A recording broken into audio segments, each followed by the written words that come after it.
Sarap ng Japanese hot pot to kahit nasa bahay ka. Mainit at napakamalinamnam po nito. At may kasama po tong keto peanut butter sauce po. Ituro ko po sa inyo kung paano siya ginawa. So una kailangan natin ng hipon. Yan. Paghihiwalay lang po natin mamaya. Yung ulo niya tsaka yung pinaka ano po. Tapos sibuyas na puti.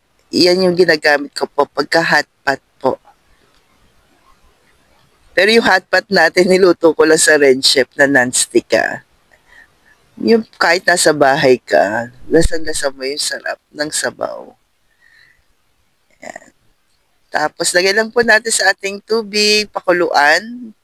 Tapos, ito po yung ating enoki mushroom. Then, ito po yung pinakahipon natin. Pinaghiwalay lang po natin yan.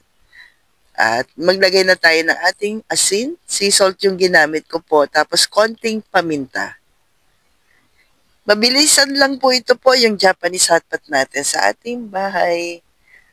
And, tapos nilagyan ko lang na mainit na tubig yung hipon para makatas pa po natin yung pinakaulo niya. Yan yung gagawin nating pampalasa. No need ng mga cubes. Mas maganda pa rin yung natural. Ang lasa nito, grabe. Yan. Salain lang po natin. Then, pagka kumulo na, lagay na natin yung ating enoki, mushroom, tapos yung ating hipon.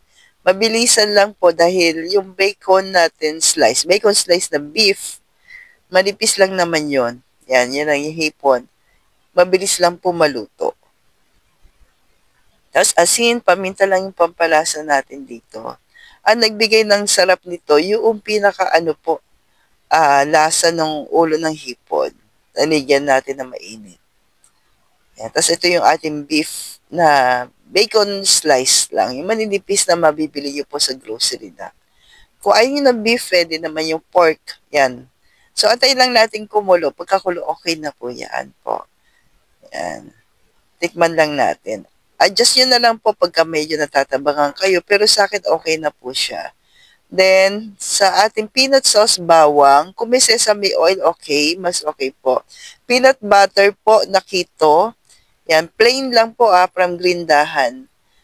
Yan, mas okay yung plain. Although, marunong ako gumawa ng peanut butter, pero grabe itong sarap ng peanut butter nila. Ma-creamy ng Grindahan po. Thank you, Grindahan. So, yan.